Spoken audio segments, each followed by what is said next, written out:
Dear student, welcome to Ajay maths academy. आज मैं आपको तीसरा चैप्टर पढ़ाऊंगा और तीसरे चैप्टर का नाम है दो चर वाले रैखिक समीकरण युग्म का हल, या उसको बोलते हैं दूसरे शब्दों में pair of linear equation in two variable, या इसको सिस्टम ऑफ इक्वेशंस भी बोलते हैं।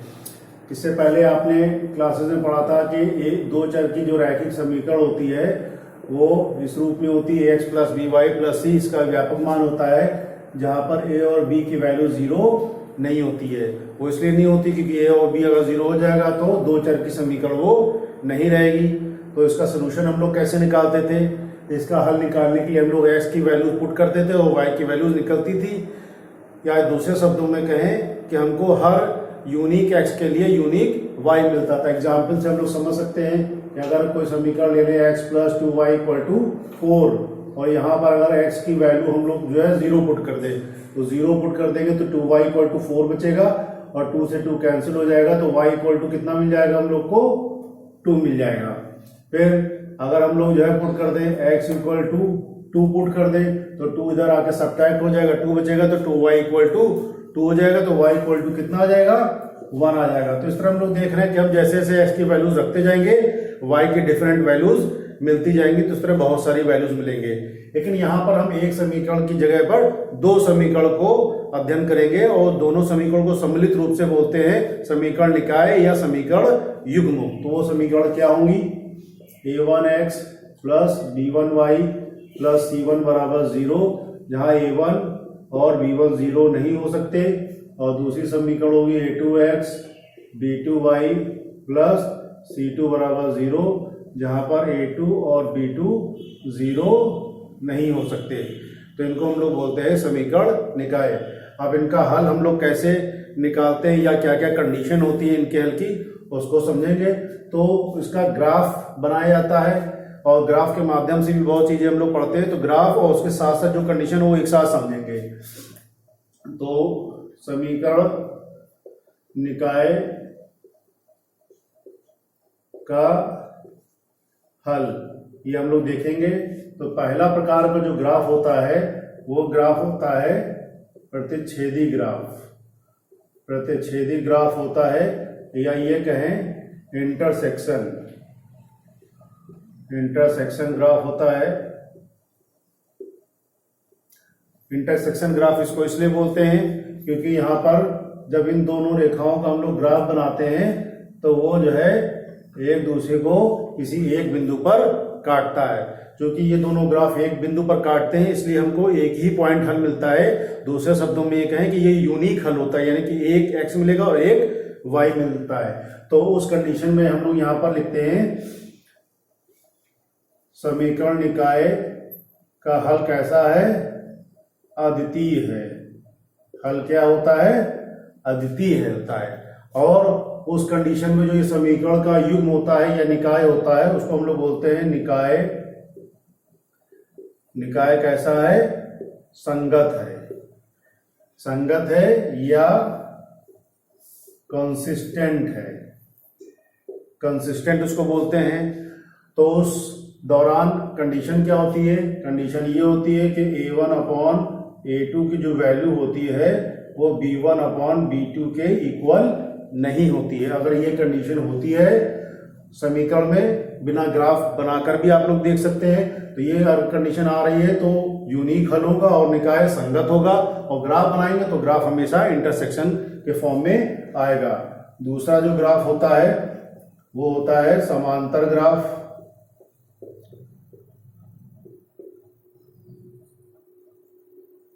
पैरेलल ग्राफ होता है।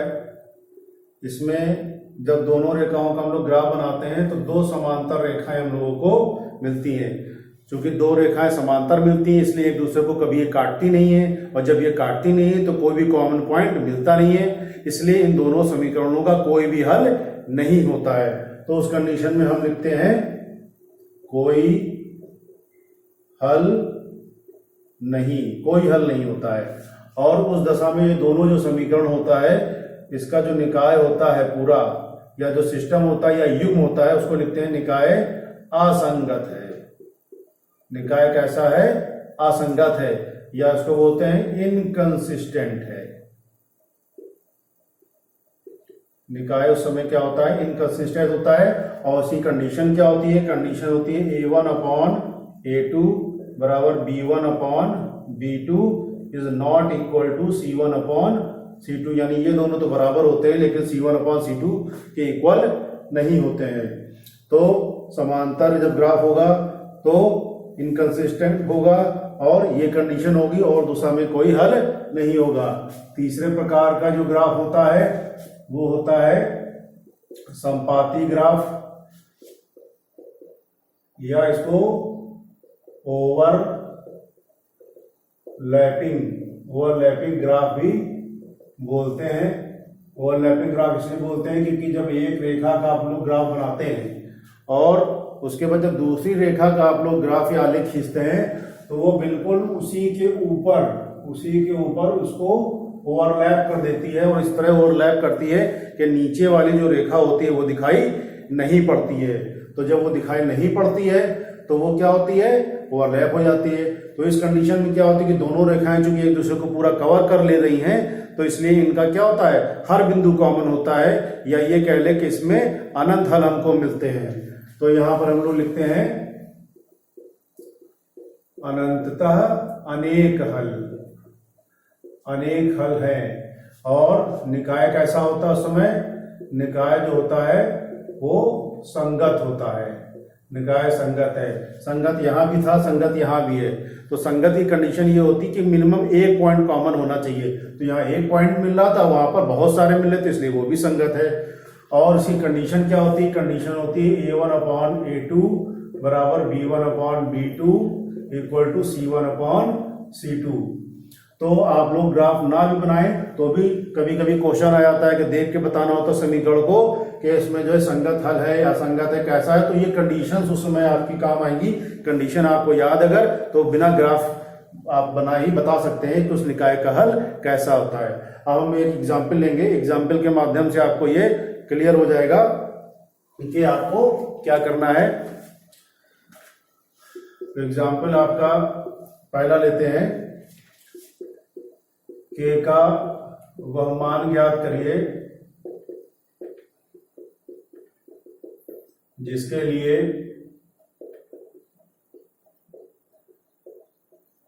समीकरण युग्म x plus 2y equal to 3, 5x plus ky equal to 15 के अनंत हल है। आपको k की वैल्यू निकालनी है जिसके लिए दोनों इक्वेशन का अनंत हल है। तो क्या करेंगे, पहले तो दी गई जो समीकरण उसको स्टैंडर्ड फॉर्म में लिखेंगे, यानी कि जो c है उसको एक तरफ लेके आएंगे। तो ये हो जाएगा आप समीकरण x प्लस 2y माइनस 3 बराबर 0 व 5x प्लस ky माइनस 15 बराबर 0 की। अब ये दोनों समीकरण इनकी हम लोग तुलना करेंगे। किससे करेंगे, a1x plus b1y plus c1 बराबर 0 व a2x plus b2y plus c2 बराबर 0 से करने पर तुलना इसलिए की जाती है, वो हर क्वेश्चन में करनी पड़ेगी आपको, क्योंकि तुलना करने पर आपको a1 a2 b1 b2 c1 c2 के मान मिल जाएंगे। तो यहां से आप देखेंगे तो a1 कितना मिल जाएगा 1, x का गुणांक 1 है, b1 मिल जाएगा, y का गुणांक 2 है, और c1 यहाँ पर अचर पद कितना है -3 है, a2 कितना है, a2 है यहाँ पर 5, और b2 कितना है, b2 है k, और c2 कितना है, c2 है -15। अब क्वेश्चन में कह रहा था अनंत हल है, कंडीशन पहले ही दी थी, k का मान पूछ रहा था। तो अनंत की कंडीशन क्या होती है, a1/a2 बराबर b1/b2 बराबर c1/c2 अनंत हल के लिए। ठीक है, अनंत हल के लिए ये कंडीशन होती है, आप लोग जानते हैं, अभी बताया आपको। तो अब ये जो वैल्यूज है यहाँ पर पुट कर देंगे तो आ जाएगा 1/5 equal to 2/k equal to -3/-15। अब तीनों पार्ट बराबर है तो आप कोई भी दो पार्ट ले लीजिए। मान लीजिए आप ये दो पार्ट ले रहे हैं तो ये कितना हो जाएगा 2/k k equal to minus 3 upon minus 15, minus minus cancel हो जाएगा और 3 5 जा 15, तो हमको मिल जाएगा 2 upon k equal to 1 upon 5। k ऊपर चला जाएगा क्रॉस मल्टीप्लाई होकर और 5 उधर जाएगा तो k इक्वल टू कितना आ जाएगा, k इक्वल टू आ जाएगा 10, और यही हमारा आंसर होगा। तो मेरे ख्याल से क्वेश्चन आपको बहुत अच्छी तरह समझ में आ गया। अगले एग्जाम्पल में आते हैं। अगला एग्जाम्पल बहुत अच्छा है और ये 2 पार्ट में है और पूरा आता है तो इस तरह के क्वेश्चन 4 मार्क्स में आते हैं।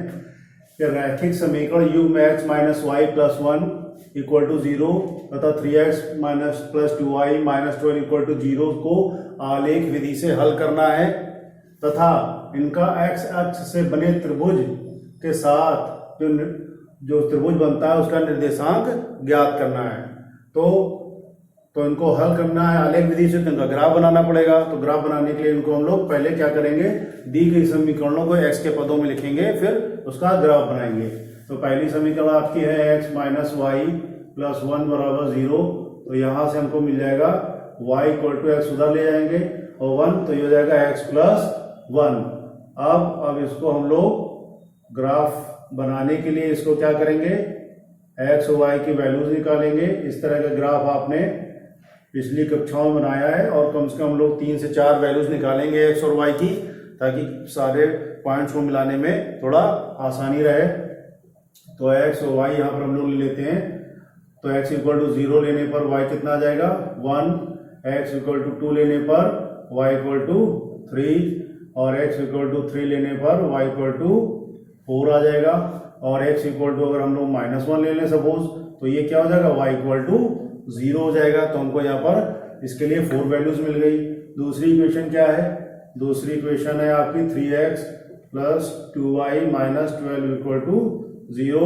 इसको सॉल्व करेंगे तो यहाँ से हमको मिल जाएगा 2y equal to minus 3x minus 12, और इसको सॉल्व करेंगे आगे फर्दर तो हमको मिल जाएगा y equal to minus 3x minus 12 upon 2। अब यहाँ पर जो हमारी इक्वेशन है तो इसको जब सॉल्व करेंगे तो इस बात का हम लोग ये ख्याल रखेंगे कि यहाँ पर डिनोमिनेटर में हमारे पास 2 आ गया है, तो हम यहाँ पर x की ऐसी वैल्यूज लेंगे कि ताकि हमको y की क्या हो, पूर्णांक वैल्यूज मिलेगा। फ्रैक्शन में संख्याएं होंगी तो ग्राफ प्लॉट करने में दिक्कत आएगी, तो हम लोग इसका ध्यान रखेंगे।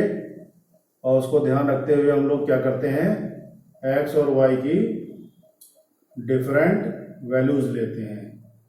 तो अगर हम लोग यहाँ स्टार्टिंग में ले लें x इक्वल टू 0, तो x इक्वल टू 0 ले लेंगे तो हो जाएगा माइनस 12 अपॉन, सॉरी ये 12 को जब उधर ले जाएंगे तो ये प्लस में हो जाएगा। तो यहाँ पर 12 अपॉन 2 बचेगा और 12 को जब 2 से डिवाइड करेंगे तो कितना आ जाएगा 6 आ जाएगा। फिर x इक्वल टू अगर हम लोग ले लें यहाँ पर 2 ले लें, तो x इक्वल टू 2 लेते हैं तो 3 2 जा 6 हो जाएगा, तो 12 में से 6 जाएगा, 6 बचेगा और 6 को 2 से डिवाइड करें तो कितना आ जाएगा 3 आ जाएगा। x इक्वल टू अगर हम यहाँ पर ले लें 4, तो 4 3 जा 12 होगा, माइनस 12 प्लस 12 कितना हो जाएगा 0, तो y इक्वल टू 0 आ जाएगा। x की हम लोग कोई माइनस वैल्यू यहाँ पर ले लें, सपोज x इक्वल टू हम लोग यहाँ ले लें -2, तो -2 ले लेते हैं तो यहाँ पर वो ज़्यादा वैल्यूज हो जाएगी, तो आप कोशिश ये कि बहुत बड़ी वैल्यूज ना 6 ले लेते हैं। x इक्वल टू 6 लेते हैं तो हो जाएगा 6 3 जा 18, तो माइनस के 18 से 12 जाएगा, माइनस का 6 बचेगा और 2 से डिवाइड करेंगे तो माइनस का 3 आ जाएगा। तो आपको यहाँ पर y की भी 4 वैल्यूज मिल गई और x की भी। अब इसको हम लोग ग्राफ को प्लॉट करेंगे।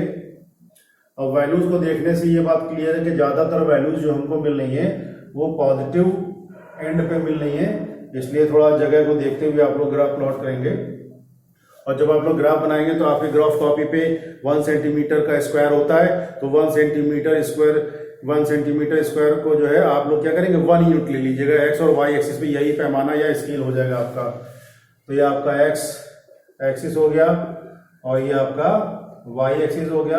अब यहाँ पर पॉइंट्स को हम लोग प्लॉट कर देंगे 1 2 3 4 5 6, 1 2 3 4 5, -1 -2 -3 -4 -5, 1 2 3 4 5 6 1 2 3 4 5 6, यहाँ पर 1 2 3 4 -1 -2 -3 -4। अब ग्राफ प्लॉट करते हैं। पहला x इक्वल टू 0 पर y की वैल्यू कितनी है 1 है, यहाँ पर ओरिजिन o ले लेंगे तो x equal to 0 y equal to 1 है, तो आपको ये पहला पॉइंट मिल जाएगा और यहाँ पर लिख भी देंगे आप 0,1।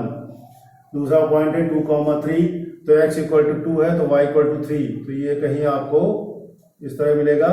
जब आप ग्राफ बनाएंगे तो कॉपी पर आपको लाइन पहले से वहां पर रहती है तो कोई आपको प्रॉब्लम नहीं होगी। थर्ड पॉइंट है 3,4, 3 ये है आपका, 4 यहाँ पर, तो आपको कहीं पर इस तरह एक पॉइंट मिल जाएगा 3,4। फोर्थ पॉइंट है -1,0, x इक्वल टू -1 तो y इक्वल टू 0, ये आपको यही मिल जाएगा, ये आपका आ जाएगा -1,0। अब सारे पॉइंट मिल गए हैं।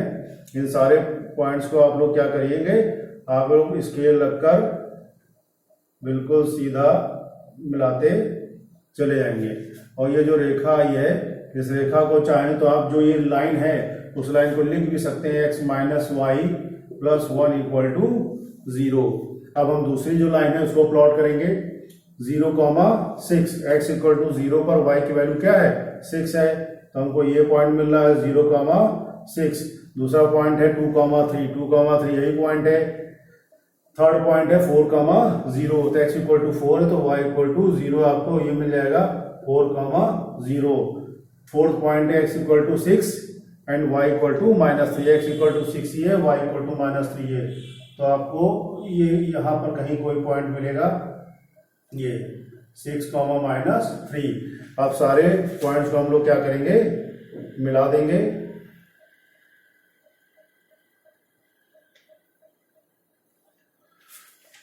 तो जब हमने दोनों लाइंस के ग्राफ को प्लॉट कर लिया तो ये हम देख रहे हैं कि दोनों जो लाइंस हैं वो एक दूसरे को काट रही हैं किसी पॉइंट पर, और वो पॉइंट क्या निकल के आ रहा है 2,3 आ रहा है।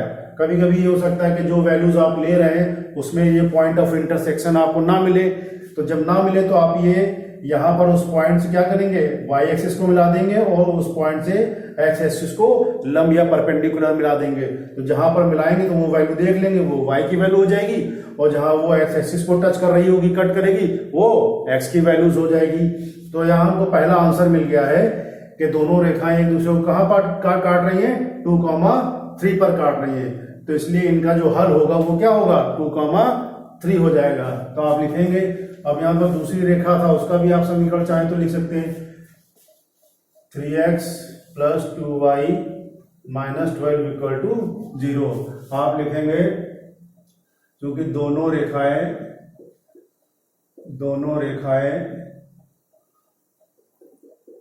परस्पर 2,3 पर काटती हैं, अतः तो आंसर हो जाएगा आपका, वो हो जाएगा x इक्वल टू 2 और y इक्वल टू कितना हो जाएगा 3 हो जाएगा आपका। ये हमारा फर्स्ट पार्ट हो गया।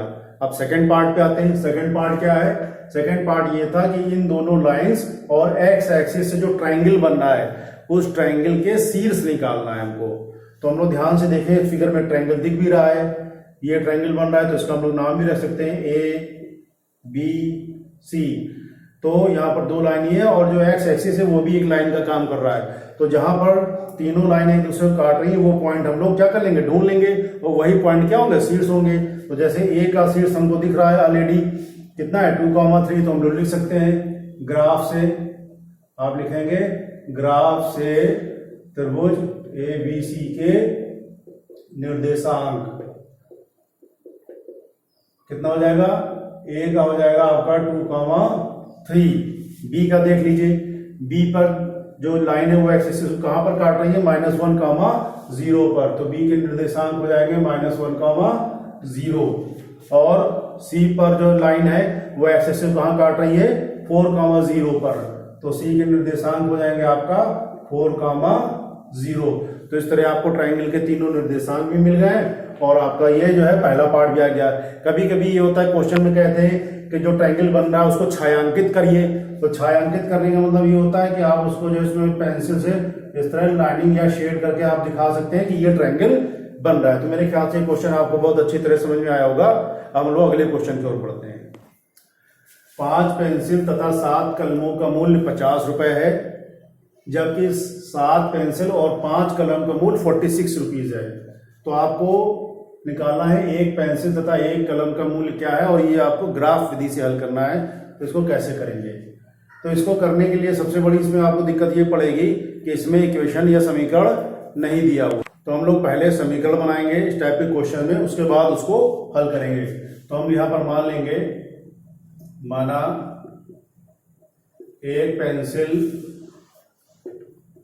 का मूल्य बराबर x रुपए तथा एक कलम का मूल्य y रुपए है। ठीक है, तो पहली जो कंडीशन है, फर्स्ट शर्त से, यानी जो पहली शर्त है क्वेश्चन की, वो क्या है? 5 पेंसिल। तो 5 पेंसिल क्या हो जाएगा? 5 इंटू एक्स प्लस, तथा का मतलब प्लस होगा, एंड प्लस 7 कलम हो गया तो 7y, और दोनों का मिला के मूल्य कितना है? 50 रुपीज। तो ये आपको मिल गए समीकरण नंबर 1। फिर दूसरी कंडीशन क्या है? सेकेंड शर्त से 7 पेंसिल यानी कि 7x प्लस 5 कलम यानी कि 5 इंटू वाई, इसका मूल्य कितना है? 46 रुपीज है। तो आपको ये दूसरी समीकरण मिल गई। अब इन दोनों समीकरणों से हम लोग ग्राफ बनाएंगे, लेकिन ग्राफ बनाने के लिए आपको फिर वही है कि यहाँ पर y के समीकरण को जो है आपको x के पदों में लाना पड़ेगा।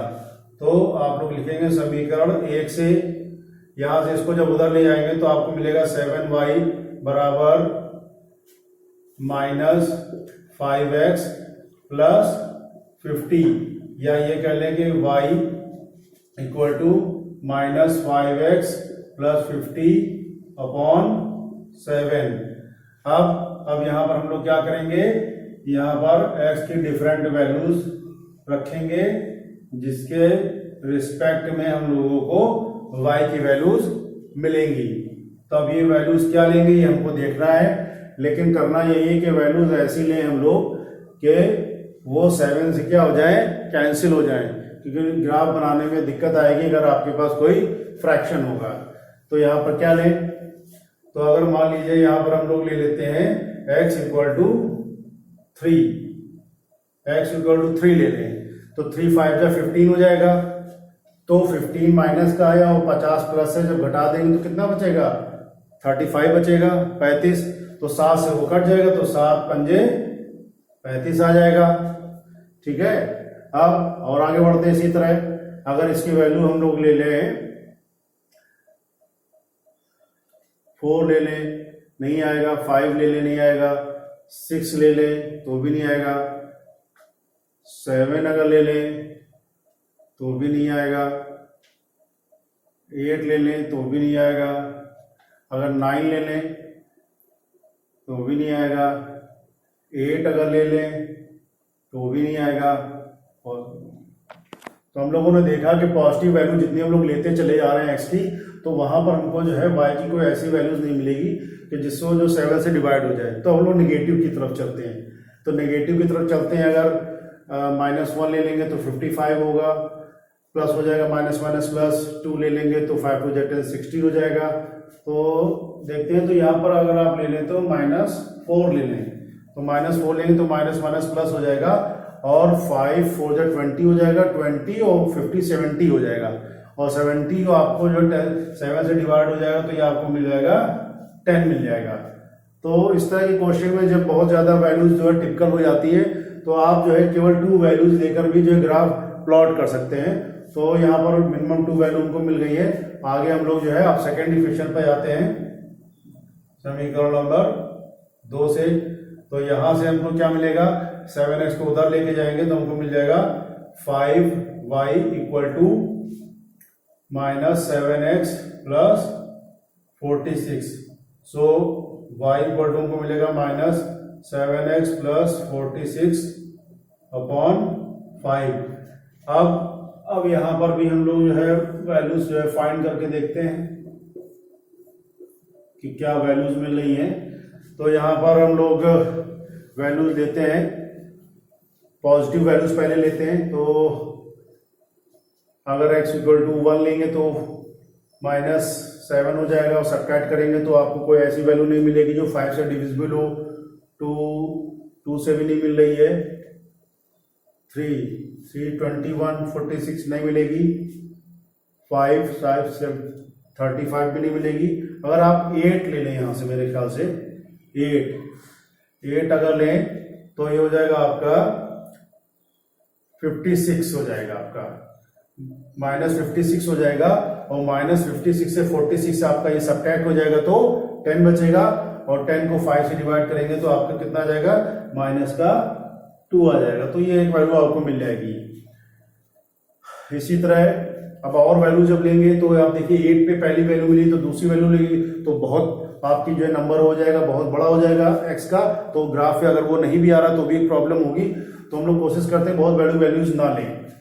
अब नेगेटिव वैल्यूज में देखते हैं। तो नेगेटिव वैल्यूज में जब देखते हैं तो अगर हम लोग लेते हैं -1 ले लेंगे तो 1 प्लस हो जाएगा, और 46 + 1 ये आपका हो जाएगा 53 भी डिविजिबल नहीं होगा 5 से। तो हम लोग अब लेते हैं यहाँ पर 2 लेके देखते हैं। तो 2 लेके देखते हैं तो 2 अगर लेते हैं तो कितना हो जाएगा, ये आपका 14 हो जाएगा। और 14 को अगर हम लोग सब्ट्रैक्ट करें तो कितना आएगा, 14 को सब्ट्रैक्ट करेंगे तो आपका आ जाएगा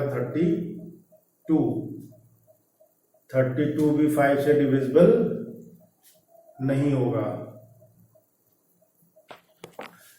तो -2 पे हो जाएगा, -2 जब लेंगे तो माइनस प्लस हो जाएगा, और 14 हो जाएगा। 14 को 46 से जब आप लोग ऐड कर देंगे तो ये आ जाएगा 60 आ जाएगा, और 60 को जब 5 से डिवाइड करेंगे तो आ जाएगा 12 आ जाएगा। तो ये आ जाएगा -2 और यहाँ पर आ जाएगा 12।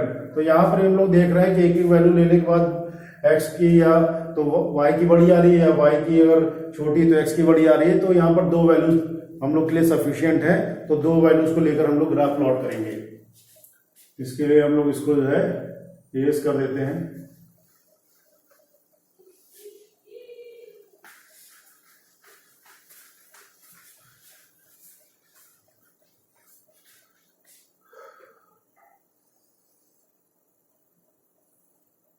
ये x एक्सिस हो जाएगी, -x,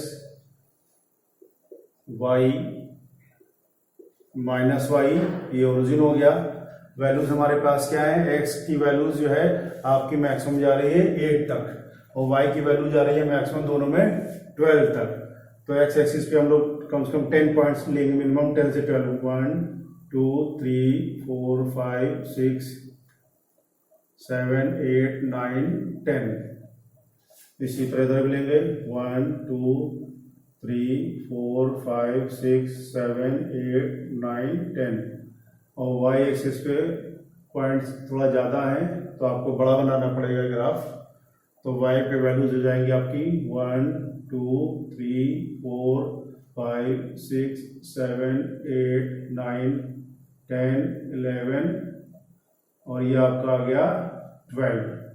1 2 3 4 5 6 7 8 9 10 11 12, 2 3 4 5 6 7 8 9 10। इसी तरह इधर भी ले लेंगे, -1 2 3 4 5 6 7 8। नेगेटिव वैल्यू ज़्यादा है नहीं तो इसलिए इसको बहुत ज़्यादा बनाने की ज़रूरत भी नहीं है। अब हम लोग पहला पॉइंट लें, एट x = 3 y = 5। तो x = 3 हमको यहाँ पर मिल रहा है, y = 5 यहाँ मिल रहा है। तो दोनों की स्ट्रेट लाइन को हम लोग मिलाएंगे, जो परपेंडिकुलर लाइंस हैं, तो वो पॉइंट हमको यहाँ पर मिल जाएगा, और ये पॉइंट हो जाएगा आपका 3,5। फिर दूसरा पॉइंट है x = -4 y = 10। x = -4 इधर है और y = 10 आपका यहाँ पर पड़ रहा है। तो इसको हम लोग जो लाइन आपके ग्राफ में है राइट एंगल लाइन यानी परपेंडिकुलर लाइन, उनको मिला देंगे तो आपको ये पॉइंट मिल जाएगा -4, 10। तो आपको ये पहली लाइन का ग्राफ मिल जाएगा। तो इन दोनों पॉइंट्स को हम लोग मिला देंगे तो पहली लाइन का ग्राफ हम लोगों को बोलना, तो दोनों पॉइंट्स को हम लोग मिला देते हैं तो फर्स्ट लाइन का ग्राफ हम लोगों को मिल जाएगा। थोड़ा सा जो है गड़बड़ बन गया क्योंकि स्केल नहीं है, आप लोग स्केल से मिलाएंगे तो बिल्कुल सही बनेगा। अब यहाँ पर आप लोग क्या करेंगे, सेकंड लाइन का जो ग्राफ है वो बनाएंगे x इक्वल टू 8 और y equal to -2। x equal to 8 आपको ये लाइन मिल रही है और y इक्वल टू -2 आपको नीचे मिल रहा है। तो ये -2 इधर ऐसे बढ़ेंगे और यहाँ पर 8 आ जाएगा तो आपको पॉइंट मिल जाएगा 8, -2। सेकेंड पॉइंट है आपका x इक्वल टू -2 और y इक्वल टू 12। तो इस तरह आप लोग यहाँ पर आ जाएंगे तो आप लोग ये देखेंगे इसको परपेंडिकुलर ड्रॉ कर रहे हैं तो पॉइंट आपको ये मिल जाएगा -2, 12। अब इन दोनों पॉइंट्स को जो हम लोग मिलाते हैं इसकी वजह से इन दोनों को मिलाते हुए आप लाइए नीचे ये, तो आप लोग देखेंगे कि जो सेकंड लाइन है, पहले ये काम और करना है आपको, आप दोनों लाइंस का नाम भी लिखेंगे। ये आपका है 7x + 5y = 46 और ये जो फर्स्ट लाइन थी आपकी 5x + 7y = 50। तो ये दोनों ही लाइन आपको पॉइंट 3,5 पर इंटरसेक्ट करती हुई दिखाई पड़ेगी। तो दोनों लाइन अगर पॉइंट जो है 3,5 पर इंटरसेक्ट कर रही है तो इसका मतलब ये होगा कि यहाँ पर आपका जो आंसर होगा वो 3,5 यानी कि x की वैल्यू 3 होगी और y की वैल्यू 5 होगी। ये चांस की बात है कि यहाँ पर इस क्वेश्चन में 3,5 पर दोनों लाइन आपको एक दूसरे को काटती दिख रही है, लेकिन किसी किसी क्वेश्चन में ये हो सकता है कि वो पॉइंट आपको पहले से पता ना हो। तो उस केस में जब पहले से पॉइंट पता नहीं होगा तो वहां पर आप क्या करेंगे, जहां पर काटेगी उस पॉइंट को से आप एक्स एक्सिस को जो सीधी रेखा आपकी ग्राफ में बनी उसको मिला देंगे और दूसरी परपेंडिकुलर लाइन वाई एक्स पे मिला देंगे। जहां पर एक दूसरे को वो टच करेंगी तो वही पॉइंट्स आपके आंसर हो जाएंगे। तो यहां पर आप लिखेंगे ग्राफ से दोनों रेखाएं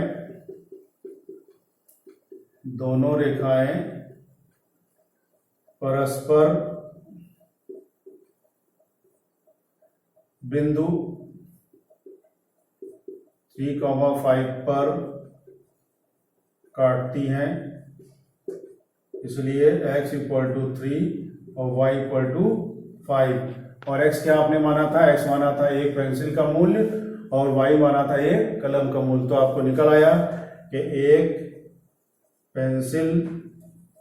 पेंसिल का मूल्य कितना आ गया आपका 3 रुपए और एक पेन का आपका मूल्य निकल आया कितना 5 रुपए। तो ये आज का टॉपिक है, आपको समझ में आया होगा। अब आप जो है इतना जितना बताया है इसको आप लोग पूरा लिखेंगे और साथ में जो आपको अभी होमवर्क देंगे वो आपको करना है ताकि जो आपने पढ़ा है वो आप उसको पक्का कर सकें। तो आज के होमवर्क में आपको मैंने 3 क्वेश्चन दिए हैं, जो भी क्वेश्चन बताए हैं उसी पर आधारित है ये क्वेश्चंस। तो आपको ये करना है, जिससे आपने जो भी पढ़ा है समझा है वो आपका पक्का हो जाएगा। और मेरे चैनल अजय मैथ्स अकेडमी को आपको सब्सक्राइब करना है और ज़्यादा से ज़्यादा स्टूडेंट तक पहुंचाना है ताकि उनकी आप लोग हेल्प कर सकें और आप भी इसको जो है पूरा देखिए और समझिए ताकि आपको अपनी पढ़ाई में मदद मिल सके। और जो भी आपको बताया है ये पूरा जो है आप क्या करेंगे, नोट करेंगे कॉपी पर हमेशा की तरह। और कमेंट आप अपने जरूर दीजिए और लाइक जरूर करिए। और कमेंट जब तक नहीं देंगे तो आप ये नहीं पता लग पाता है कि आप लोगों ने उसको जो है कैसा उसको समझा है। तो आप लोग उम्मीद है कि अच्छे से इस चैप्टर को समझ पा रहे होंगे। घर में रहिए, सुरक्षित रहिए।